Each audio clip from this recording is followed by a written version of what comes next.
Okay, can you think back to elementary school when you were first taught about division? Do you remember the symbol that they used in elementary school when they first taught you division?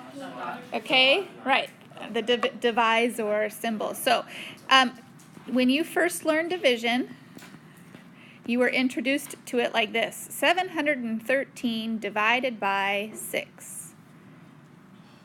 And then do you remember how they taught you to do that division? A square root looking thing? Kind of like this. Okay. Divisor. Okay. What goes on the outside? Okay. And then 7, 1, 3. Okay. And then what was the process? Okay. How many times does 6 go into 7? Once. And then you drop the 6. And what did you do? You subtracted. And then you got 1. And then what? Brought down the next one. So now the question becomes, how many times does 6 go into 11? How many times? 1. Okay, and so then we get times 6, and we subtract, and the answer is 5. Drop the 3, and then the final question is, how many times does 6 go into 53? 8. Because the closest number would be 48, subtract, you get 5. And what did you call the 5? The remainder. Oh, the good old days. Good old days. All right, so the answer was written 118, remainder 5, maybe. And as you became more sophisticated, you learned that that's the same thing as 118 as 5 and 5/6. Because 6 is divisor, and we had 5/6 left. We were really close to being perfect, but it didn't go in perfectly. We had 5/6. Right, this is called, oh, Rachel missed all of it. Okay, this is called the summary statement. The way written with a fraction, I've been pushing you on fractions, right? Write it as a fraction, write it as a fraction. So this is called a summary statement.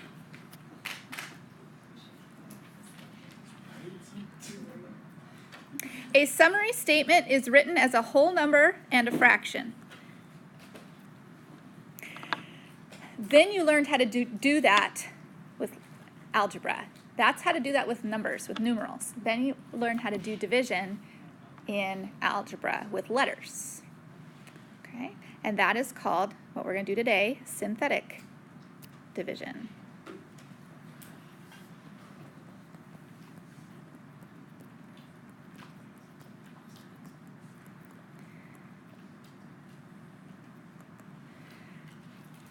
All right, synthetic division. Our first example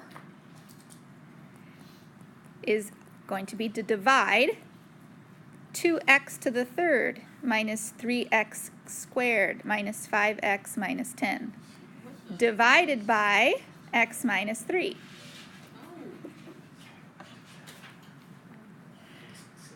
Okay, now that we're using, I'm 98% positive that you did this in Algebra 2 last year. We're doing letters. Because we're doing letters, it's upside down. Oh, I remember. That was garbage. All right, so what goes on the outside is the divisor. Last time it was the number 6. Okay, we look back up, it was 7/16 divided by 6, and we put 6 on the outside. Okay, here we've got this long polynomial divided by x minus 3, and something has to go on the outside. And what goes on the outside is actually the number 3, not negative 3. Because it has all to do with graphing. X minus 3 in parentheses means 3 to what direction? 3 to the right, and so I have to divide by 3. That's why that is. On the inside, go each of the coefficients from the polynomial. So we're going to take the 2, and the negative 3, and the negative 5, and the negative 10.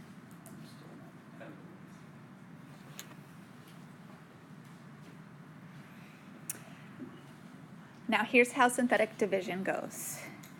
You start by dropping the 2 straight down through that empty space. Then you combine the outside 3 with the 2 down there using multiplication. 3 times 2, what do you get? 6. 6 goes right here. Okay. Then you take the 6 that's below the negative 3 and you add them together. And so we get positive 3. Then you take the outside 3 with the new 3 that got dropped down. Multiply and then add.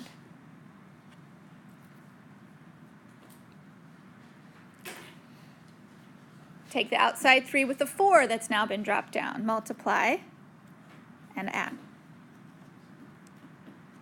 Okay, everybody with me so far? The last number is called the remainder.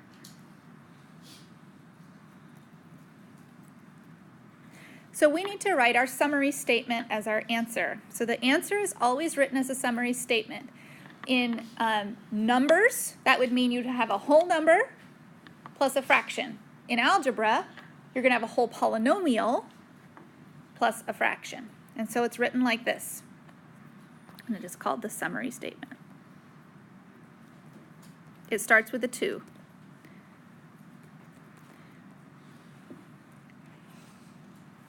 It starts with a 2 because that's the first number. 2x, and the power, because I've divided, the power is not a cubic anymore. Division drops the polynomial number, the degree down. So I've gone from a cube power, down to what number? A square. Ooh, that didn't write so good. Plus, the next number would be a 3. Its variable would be 1 less, so that would be an x. The next number would be a 4. It has no variable on it at all. And the remainder is written as a fraction. And the fraction is 2 over the thing you originally divided by. Last time my remainder was 5, and I put it over the number 6. This time my remainder is 2, and I don't just put it over the number 3. I have to put it where the number 3 came from, which was x minus 3. And that's the answer. That is division in algebra. This is usually kind of a fun lesson. Some people, I mean, at least it's not a, as you rate math lessons on the scale of, bad to worse, this is on, the less worse side. People usually like this. All right, let's practice again.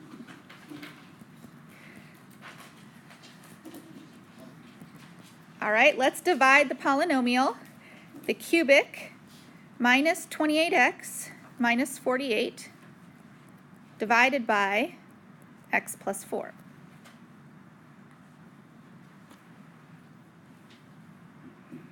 And because we're doing algebra division, we'll set it up as a synthetic division. Some books just make it a straight line. I kind of make it a little bit curved, but it's fine with me if you just do it straight.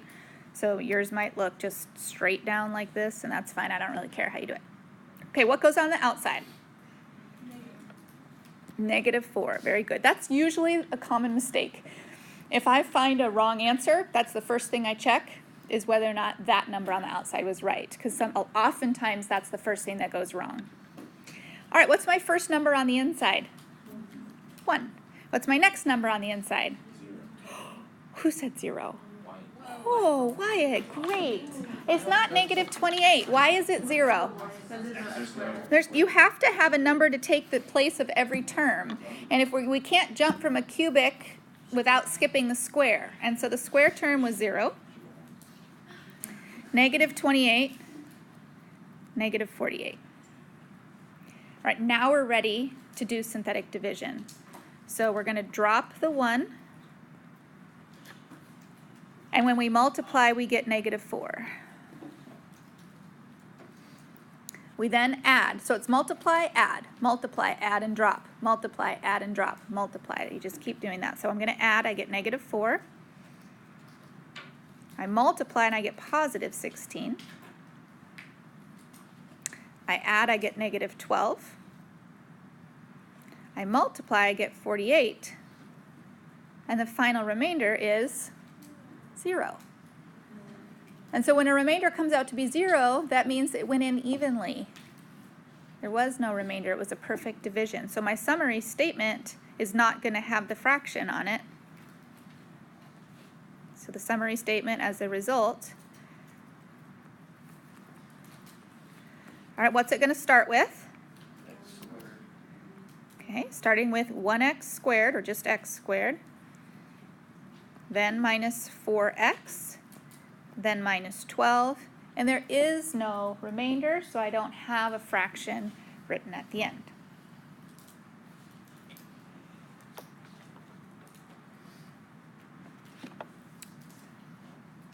Okay, any questions on that one?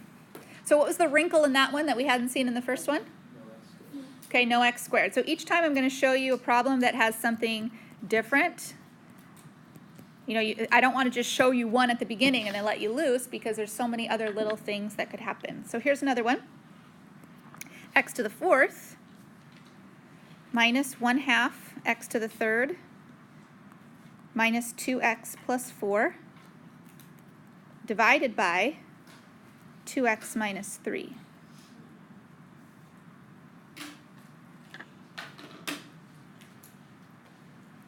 Just like last time, what's this one missing in terms of terms? Missing a square, so that's not new. But what do you notice maybe that's different about this one? It's 2x minus 3, not just regular x minus 3. So how does that affect the problem? Okay, well that means what goes on the outside, we have to do a little bit of work here. 3 over 2? Very good. Such a ball. 3 over 2. Okay, a quick way to do that is maybe to do some scratch work and take 2x minus 3 and set it equal to 0. That will always solve it for you. Add 3 to both sides. So 2x equals 3. X is 3 over 2. That will always give you, that will always work. And that will give you the right number to put on the outside. So yes, 3 over 2 is the right term, the right value to divide by. Don't be afraid of the fraction. It's going to work out fine. So then we're going to have a 1, a negative 1/2, a 0 to hold the place of the x squared again, the minus 2, and the 4. So often when I'm checking work, and if I notice the answer is wrong, first I'll check the outside number, and then I'll check for a missing term. Those are the two things that I check first.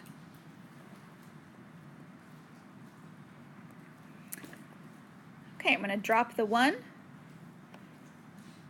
I carry a 3/2 up, but thankfully, when I add negative 1/2 and positive 3/2 together, I get 1 again, so that's going to be a nice whole number. I'll multiply by 3/2 one more time and add. That will give me 3 over 2.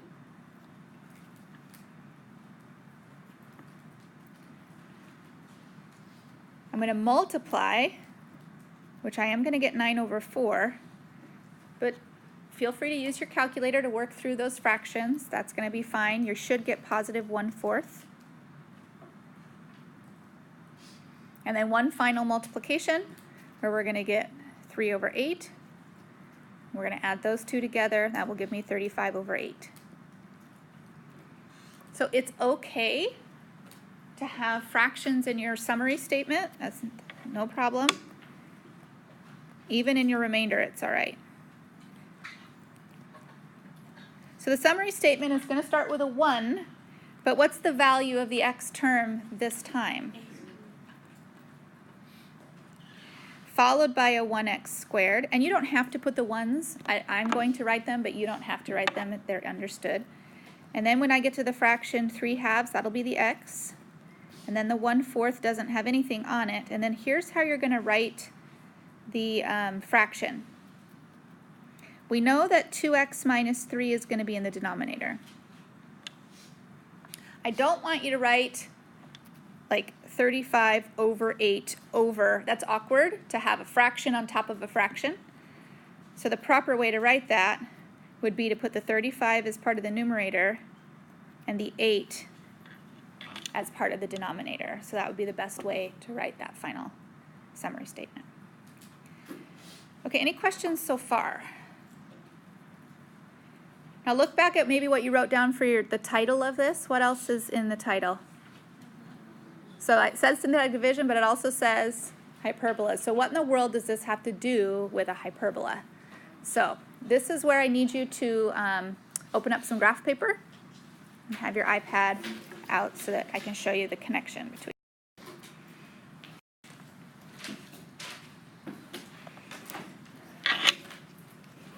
And then while you're doing your homework, I'll grade your open quizzes.